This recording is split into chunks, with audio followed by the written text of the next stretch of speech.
Authentique et humaine. Elle parle avec franchise.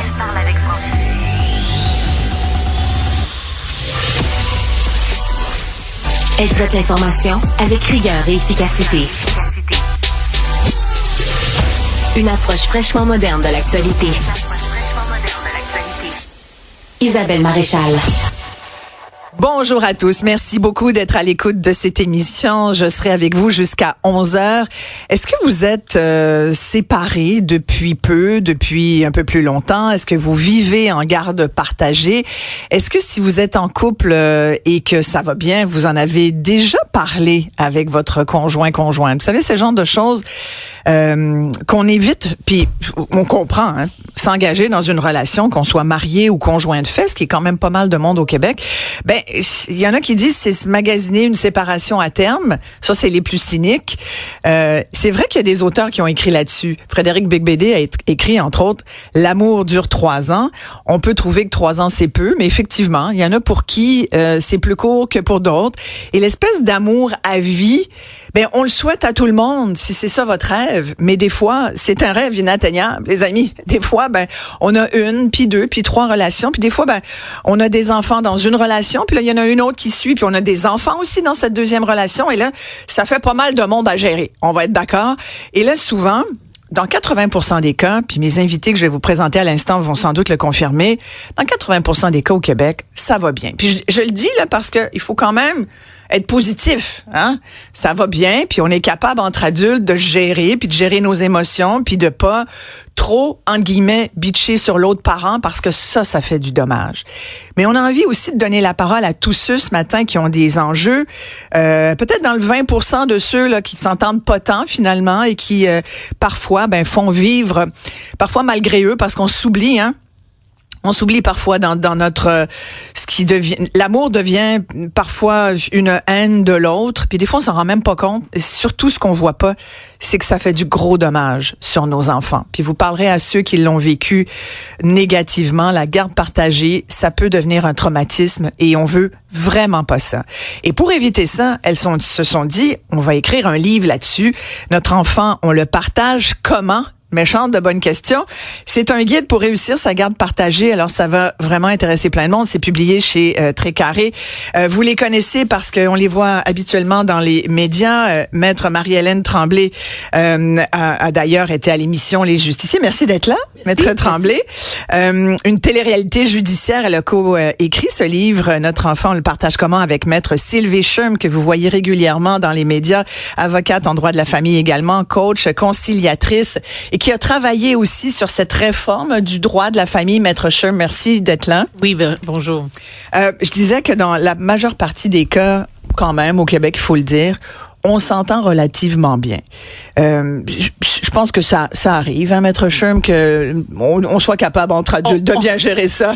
On parle de 20% des dossiers qui sont devant la Cour. Donc, ça veut dire que 80% ils sont des dossiers qui sont réglés. Donc, les gens règlent soit seuls ou par l'entremise de la médiation ou avec leurs avocats, mais qui sont hors cour. Et les fameux 20% qui s'entendent pas, qui doivent aller à la Cour, qu'est-ce que vous voyez comme cas les plus fréquents? C'est pénible parce que c'est des débats qui sont difficiles. C'est 2 parents qui s'aimaient, qui ont fait des enfants et qui tout à coup se trouvent face à l'autre et qui s'accusent de plusieurs choses. Parce que si je suis à la Cour pour une question de garde, ça veut dire que je suis pas satisfaite soit avec l'horaire de garde, avec la pension alimentaire, ou qu'il y ait des difficultés dans la famille et avec les enfants, évidemment.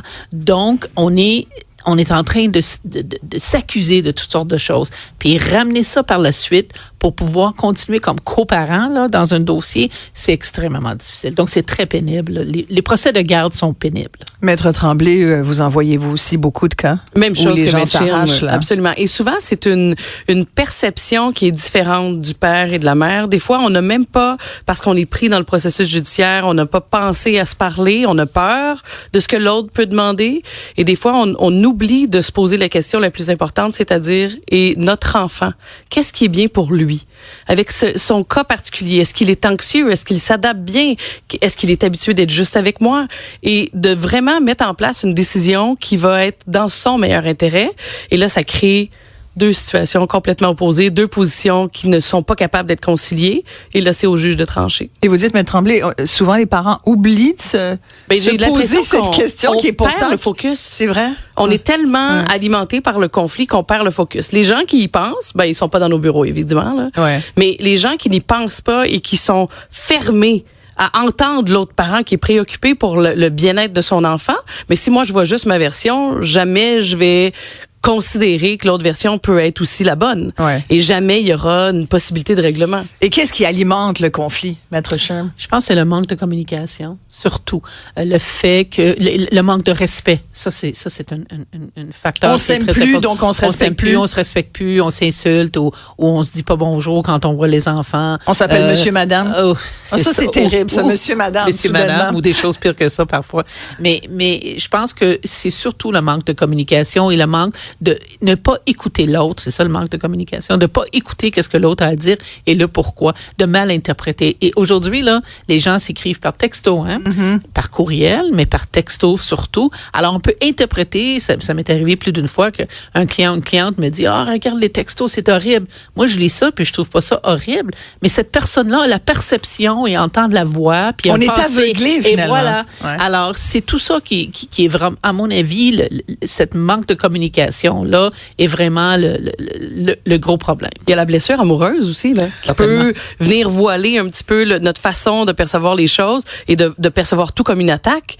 Ça, il faut pas le mettre de côté. Ça existe. Et ça, c'est intéressant. Un petit bout sur la blessure amoureuse, parce que c'est quand même, à la base, ce qui va faire que certains vont être aveuglés, puis vont être en colère, puis vont avoir de la difficulté à gérer leur blessure, justement, à gérer la séparation. Qu'est-ce que vous conseillez aux parents? Est-ce qu'ils doivent être en même temps en psychothérapie, en même temps que gérer... On le conseille souvent, nous, à nos clients. Assure-toi d'avoir un psychologue qui te suit. Assure-toi de répondre à ces questions-là. Des fois, on se le fait dire aussi, puis on l'explique. Ça fait partie, c'est sûr, c'est ton cadre de référence, c'est ta blessure. Mais voici comment le tribunal va voir la situation, puis voici comment le tribunal va se poser la question. Un autre cas qu'on voit aussi, c'est les gens qui n'ont pas eu ce projet de vie commun-là. Des one-night stands, un bébé arrive, des gens qui ont été en relation très, très peu de temps avant la naissance d'un enfant. Souvent, ils ont simplement pas les mêmes valeurs. Il y a rien qui est réconciliable, là. Il y en a un qui veut l'école privée, l'autre veut l'école publique. Il y en a un qui dit, non, mais voyons, on n'a pas besoin de faire du sport à ce niveau-là. L'autre dit, voyons, il peut pas vivre sa vie sans ce sport-là. Complètement deux systèmes de valeurs opposés. Et là, ça donne ce que ça donne. Ça donne, c'est le tribunal qui tranche. Ouais. C'est vrai qu'on y pense peu à oui, ce genre de cas, mais il y en a beaucoup. C'est vrai? Oui. De plus en plus. Ah oui, donc des gens qui sont pas forcément dans une relation qui devait avoir de l'avenir ou qui devait arriver. Là. Ou qui vivent pas ensemble, qui n'ont pas vraiment partagé une vie commune, un projet commun, qui n'ont pas formé une couple avec une rêve d'avoir des enfants, etc. Alors, ou que l'enfant arrive à l'imprévu. Alors, à ce moment-là, effectivement, les liens ne sont pas là. L'autre chose aussi, il faut pas oublier, quand on vit une rupture, on est égoïste. Mais c'est normal. On est blessé. On pense à soi-même. Alors, notre rôle en tant qu'avocat en droit de la famille, c'est de leur expliquer aussi, il faut peut-être aussi penser à l'enfant. Parce que le premier réflexe, c'est de se protéger soi-même et de vivre cette peine-là plutôt que de laisser de côté cela, ce qui est difficile, et vraiment penser qu'est-ce qui est dans l'intérêt de mon enfant. Mon ex, je peux pas le sentir, mais c'est un bon père. Alors, je veux pas priver mon enfant de cette relation-là. Et on est capable quand même de le reconnaître. Les gens le reconnaissent? Oui, mais des fois, c'est difficile. Des fois, c'est difficile. Et ça prend du temps. Ouais. C'est pas au tout début là qu'on va avoir cette réaction. Ouais, exact. Et j'ajouterais même qu'il y a une considération financière souvent. Oui, souvent, j'allais venir à l'argent. Je veux pas on peut y aller tout de suite si vous voulez. Je veux pas payer de pension, fait que je vais demander la garde. Ouais. Moi, je veux m'assurer d'avoir une pension parce qu'autrement, j'en ai pas assez là pour maintenir mon rythme de vie des gens non mariés. Donc, il faut que je garde les enfants. Alors que profondément, ce parent-là sait que peut-être ce serait mieux une garde partagée parce que l'autre parent a toujours aussi été présent.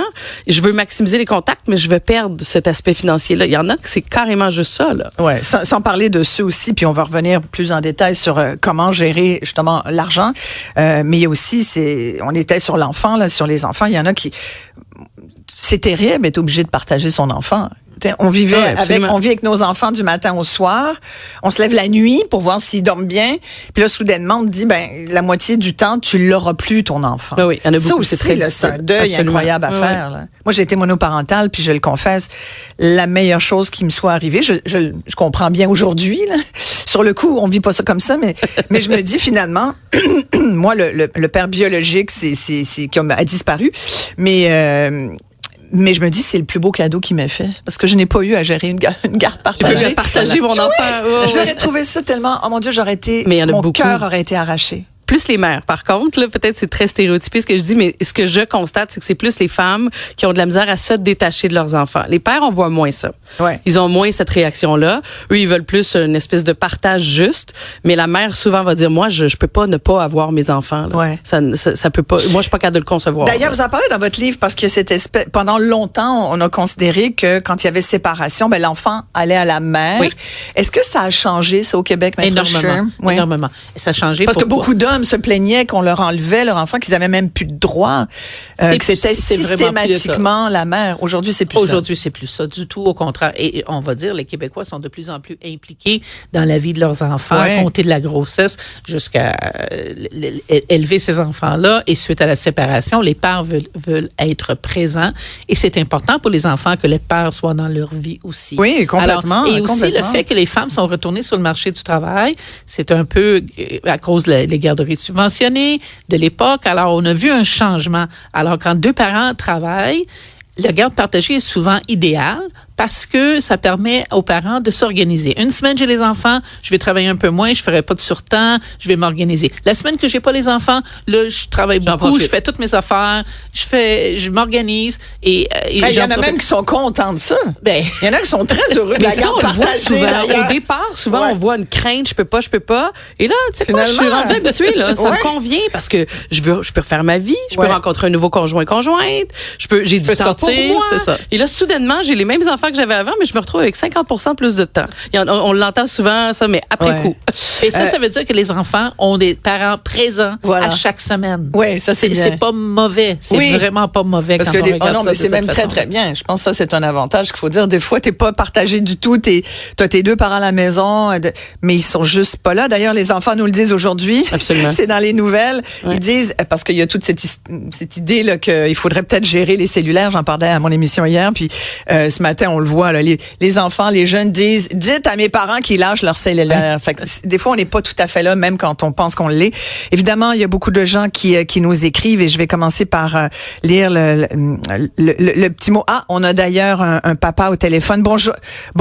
Je sais que vous voulez garder votre identité anonyme. Il n'y a pas de problème. Merci beaucoup de nous appeler. D'ailleurs, j'en profite pour dire que vous pouvez nous joindre au 1-877-827-2346, 187 Cube Radio. Vous pouvez m'écrire à isabelle@cube.ca. Bonjour. Bonjour. Je vous écoute. Oui, c'est ça. Moi, je me suis séparé en 2010, puis quand je me suis séparé en 2010... ça a été le début du... Ouais. C'était pas le choc de payer avec mon ex. C'était le choc de ne pas avoir mes gars avec moi. Tu sais, moi, j'avais deux enfants en bas âge, puis j'ai trouvé ça extrêmement dur parce que je pense que les pères d'Astère sont beaucoup plus impliqués dans la routine quotidienne des enfants. Puis moi, c'était en train de me tuer. Ça a pris 6 mois avant que ça se règle. J'espère que ça va bien, mais... Est-ce que vous avez la garde partagée aujourd'hui? Oui. Mais là, ils sont rendus plus vieux. Fait qu'il y en a un qui reste plus souvent avec moi. Moi, j'étais à la garde partagée, là, mais ça me dérangeait pas, moi, s'ils voulaient rester une journée de plus chez leur mère. Ou, tu sais, à un moment donné, sauf que ça, je comprenais pas au début. Comment moi, j'étais pour voir mes enfants peut-être 4-5 jours par mois. Oh, ouais. Ça, c'est terrible. Une semaine sur 2. Puis que le nouveau conjoint, t'as pas voir que moi, je connaissais pas le monsieur pantoute. Il était pour voir, c'est mes gars, 25-26 jours par mois. Tu sais, je pense qu'on est rendu ailleurs comme société. Puis je pense que c'est pas à cause que ça marche pas avec la mère ou la mère, ça marche pas avec le père, qu'il faut que un ou l'autre soit pénalisé de plus faire partie de la vie des enfants. Là. Non, vous avez tellement raison. L'aspect monétaire, souvent. Moi, je vous dis encore aujourd'hui, tu sais, Il n'y a rien qui a passé avant mes deux fils depuis que je me suis séparé en 2010. Même avec des autres conjointes, il y avait de la misère à comprendre. Moi, je viens en paquet de 3, moi. C'est comme ça. Ouais. Dites-moi, quel âge avez vous? Les sœurs sont impliqués gros, tu sais. Oui, tout à fait. C'est ça. Quel âge avaient vos enfants en 2010 quand vous vous êtes séparés? Mon plus vieux avait 4 ans, l'autre avait 1 an. Au début, celui qui avait 1 an, je comprenais. J'étais prête, tu sais, ça a fini avec des avocats, cette histoire-là, mais après ça, on s'est réglé ça hors cours, mais j'étais prête. Je comprenais qu'aux jeunes, que la mère voulait qu'elle soit plus présente. Là. J'étais 100% d'accord avec ça. Juste que, il n'y avait pas de date, ils vivaient dans le néant. Là. Puis moi, j'ai été extrêmement impliqué avec mes fils, tu sais. Mon ex, elle n'a pas allaité, enfin. Je me levais à la nuit, même je travaillais sur la construction, mes boss étaient compréhensifs, je commençais plus tard. Non, mais complètement. Ça dur. Ouais. Et merci beaucoup, merci bien. Puis c'est tellement un témoignage émouvant parce que ce que vient de nous décrire cet auditeur, il y a beaucoup de pères qui l'ont vécu. Puis c'était il y a presque 15 ans, ça fait 14 ans. Heureusement, vous le disiez, Maître Scher, Maître Tremblay, aujourd'hui, ça a changé. Les juges c'est moins systématique. Bon, c'est sûr que quand c'est un bébé, parce qu'on voit maintenant, c'est des séparations, ils viennent d'avoir un bébé. Il y en a que les enfants sont encore, la dame est encore enceinte et il y a une séparation. Il faut prévoir les modalités après la naissance, qui va venir plus tard. Là. Donc, ça existe. Et les pères sont là? Oui, certains oui, certains non. Là. Évidemment, la garde partagée, elle s'applique pas partout à tout le monde sans considération. Il y a bien des cas encore aujourd'hui où la garde exclusive est dans le meilleur intérêt de l'enfant, mais ce que nous, on a voulu faire avec le livre, c'est créer une espèce de guide.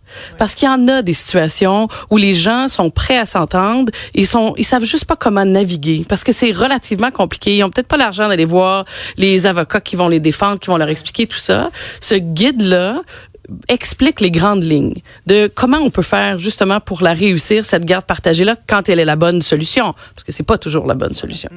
On a une maman au téléphone, on va l'appeler Sylvie. Bonjour. Oui, bonjour. On vous écoute. Oui, en fait, je téléphone pour, dans le fond, mon frère.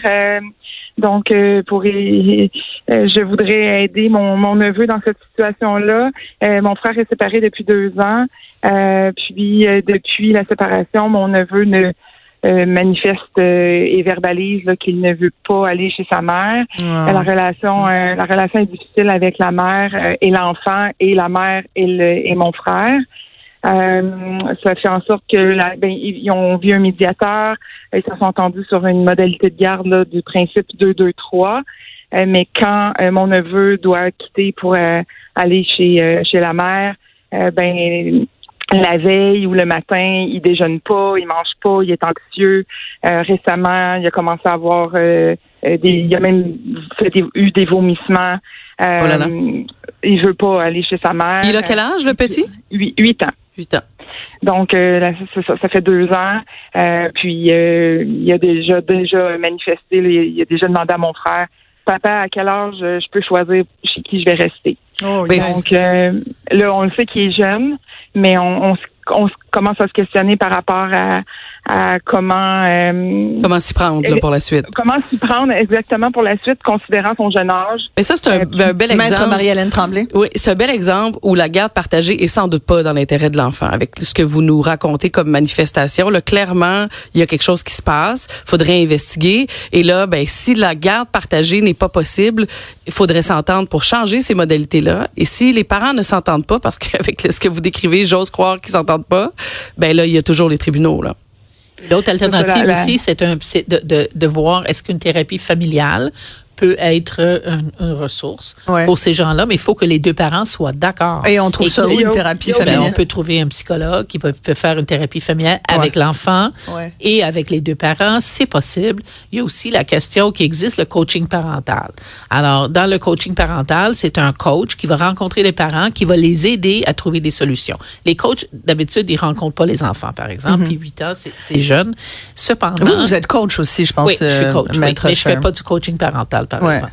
Mais Donc, le coach peut aider le couple, mais ça ne veut pas dire que le coach va aider, va rencontrer l'enfant. Alors, peut-être qu'un psychologue ou un thérapeute ou une ressource de cette nature de santé mentale. Ouais. Ça, c'est toutes des affaires qui coûtent de l'argent, par exemple. Souvent, c'est les moyens. Là, et bien, trouver les ressources. Et trouver la ressource, puis avoir le petit budget pour payer ses ressources.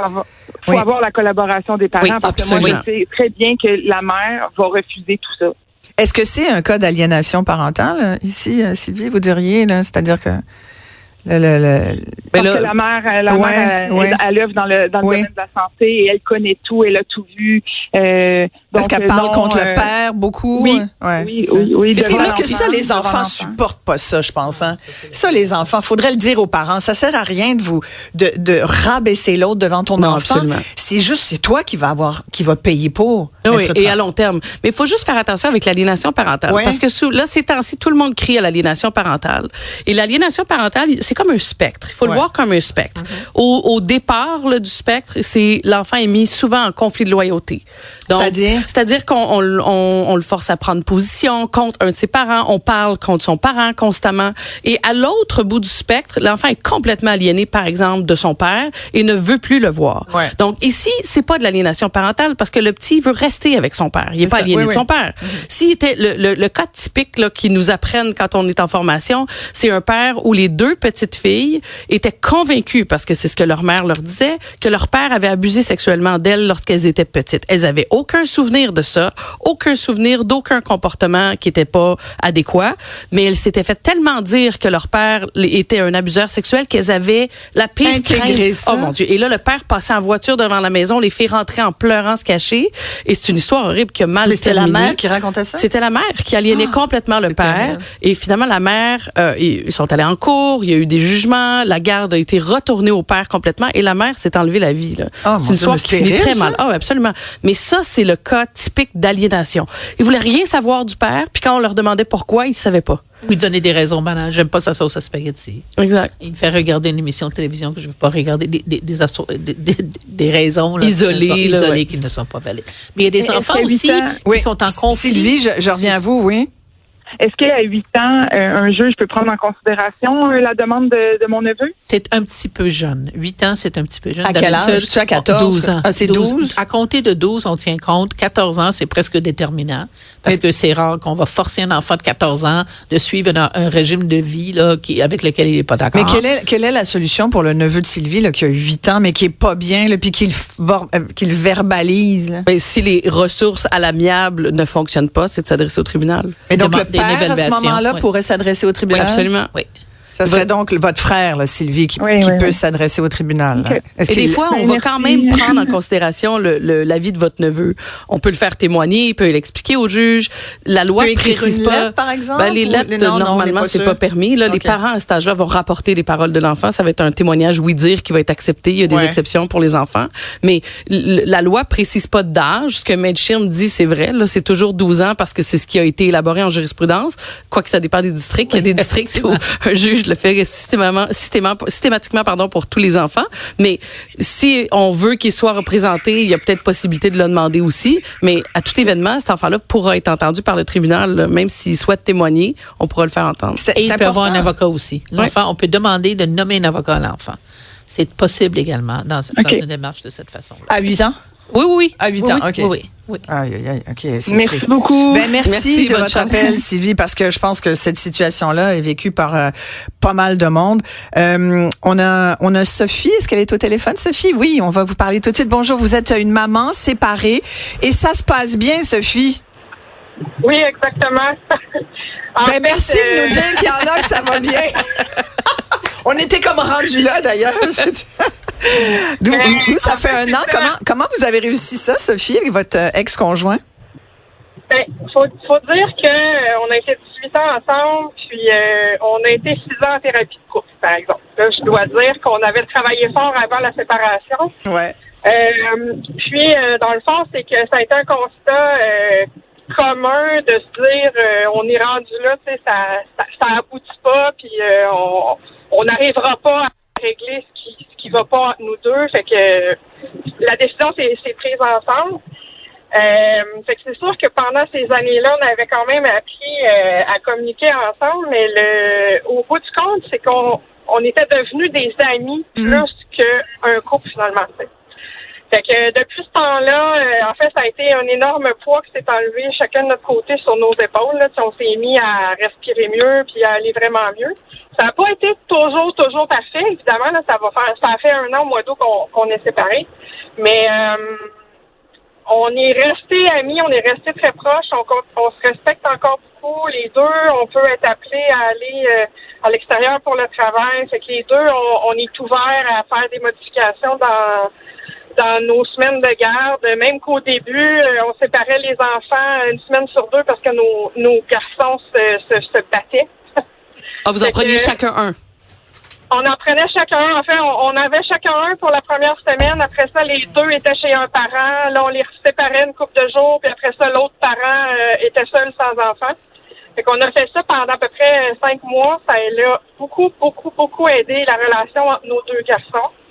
Ça leur a permis d'avoir chacun un parent sans qu'il y ait d'interférence par l'autre frère qui fait... j'ai une petite question. Est-ce que Sophie, est-ce que vos enfants qui ont 12 et 13 ans, est-ce qu'ils se sont mis à se chamailler plus après la séparation dans la garde partagée?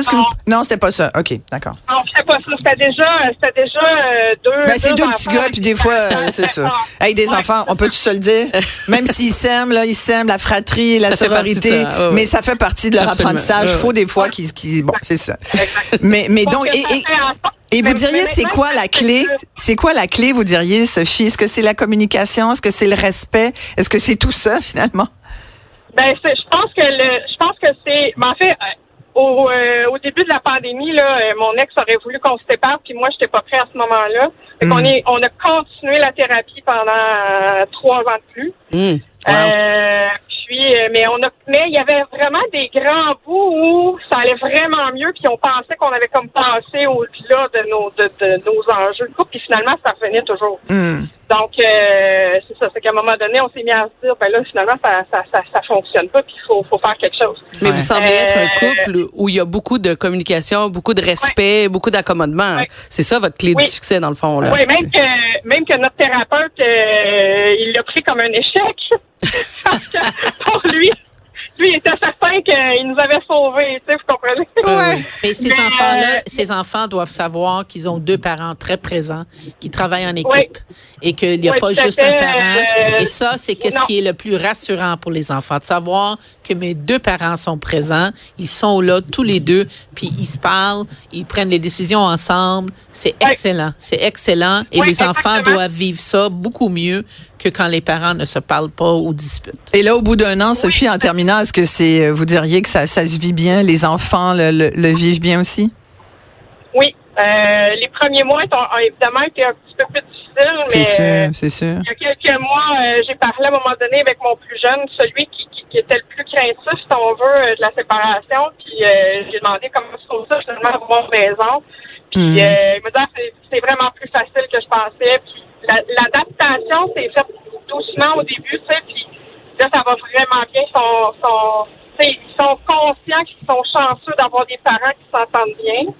Puis, tu sais, des fois, je donne une permission que mon ex n'aurait pas donnée ou vice-versa, puis on se texte, puis là, comme hier, là, mon ex était quoi? Simon me dit que tu l'as laissé aller à l'école avec son cellulaire. Oui, j'ai pas le choix si je veux savoir il est où après l'école, parce que moi, j'habite pas le même quartier exactement, là. Fait que si je veux aller le chercher plus tard que quand l'école ferme, faut que je sache il est où. Ah, OK, c'est un bon point. Mais tu sais, vous êtes capable de vous parler. Ben ça, c'est fabuleux. Oui, ça c'est merveilleux. Mais au-delà de se parler, on s'entend mieux maintenant qu'avant. C'est ce que j'allais dire. Il y a des couples qui communiquent pas aussi bien que vous deux. Là. Exactement. Des couples qui sont encore ensemble. Hey, Sophie, magnifique. Merci, parce que je trouve ça vraiment important ce que Sophie nous a livré comme témoignage, parce que même quand tu te sépares, puis c'est dur, vous avez parlé de la rupture, elle l'a même dit, Sophie, il y a 3 ans, j'étais pas prête. Là, on sent que visiblement, depuis 1 an, elle était prête, elle était capable de le faire aussi. Puis ça finit par être d'un avis commun, d'un accord, et ça change complètement la donne. Merci beaucoup, Sophie. Et le fait aussi de démontrer de l'ouverture, c'est ce qu'il faut. Parce que dans votre livre, vous le dites, il y a 2 exemples d'entrée de jeu. Vous donnez l'exemple de Simon, puis vous parlez de son amie Amélie. Puis Simon, lui, il vit bien ça. Puis il dit, moi, j'ai pas changé de quartier, j'ai pas changé d'école. J'ai juste 2 maisons, les 2 sont proches, j'ai toujours les mêmes amis. Je vois autant mes 2 parents, je me considère chanceux. J'ai 2 chambres, puis j'ai 2 anniversaires, fait que j'ai plus de cadeaux. Puis là, il y a son amie Amélie qui, elle a pas la même chance d'avoir des parents qui communiquent puis qui sont conscients de tout ça. Elle dit, ils se chicanent tout le temps depuis qu'ils ont divorcé. Le père a une blonde qui a 2 autres enfants. Amélie aime pas la blonde de son père. Les 2 enfants, il l'aime pas non plus, la petite. Puis elle oublie ses cahiers, ses devoirs. Son père la chicane. Là, il l'envoie chez la mère. Puis là, finalement, elle dit, moi, quand est-ce que je vais pouvoir aller vivre chez ma mère? Puis c'est dommage, ça. Puis il y a plein d'enfants qui sont là. Parce que les enfants, normalement, vont chercher ça, la stabilité, la prévisibilité. Et c'est ça qui est effrayant et c'est ça qui est dommageable pour les enfants. Donc, si on est capable de s'entendre dans les cas où une garde partagée est effectivement la bonne solution, si on est capable de s'entendre et de communiquer comme... C'est Julie, c'est ça? Sophie, pardon. Ben... C'est merveilleux pour ces enfants-là. Ouais. Puis j'ai Benoît qui dit, qui m'écrit, nous on avait un duplex. Parce ce qu'on a fait, c'est que maman reste en bas, papa reste en haut, puis les enfants ils font juste monter un étage. Puis il y a aussi ce qu'on voit, c'est que les enfants ils restent au même endroit, puis c'est les parents qui. Du nesting, on appelle ça du nesting. Donc la maison reste le nid et c'est les parents qui changent. Et que là, c'est les parents qui sortent avec leurs valises. Exact. Et ça, d'habitude, ça ne dure pas longtemps. Ah non? Parce que c'est quand même demandant. Il faut que les parents s'entendent très bien. Parce que ça signifie... T'es dans les affaires de l'autre. Ouais. Qu'est-ce qui est dans le frigo? Achète la bouffe. Est-ce que la blonde a couché dans le même lit que moi, je vais coucher ce soir? Il y a tout ça, là. Fait qu'il faut que ça soit une couple qui se respecte, qui s'entende.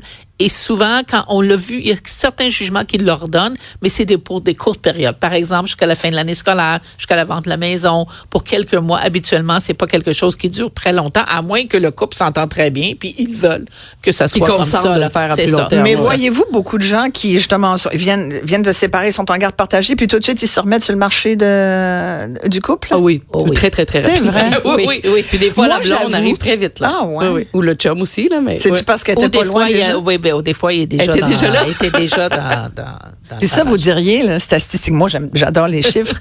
Est-ce que vous avez des chiffres? J'ai pas de chiffres, mais je vais vous dire qu'est-ce que moi, j'ai perçu depuis 35 ans. Ouais. C'est les hommes qui vont refaire leur vie beaucoup plus rapidement que les femmes. Ouais, c'est encore ça. Ça, c'est ça que mais ça, c'est ma perception. C'est pas une statistique quelconque, c'est ma perception encore aujourd'hui. Maître Tremblay, oui, mais je vois aussi l'inverse, par contre, de plus en plus, là, où effectivement, la femme refait sa vie très rapidement ou a déjà quelqu'un dans sa vie.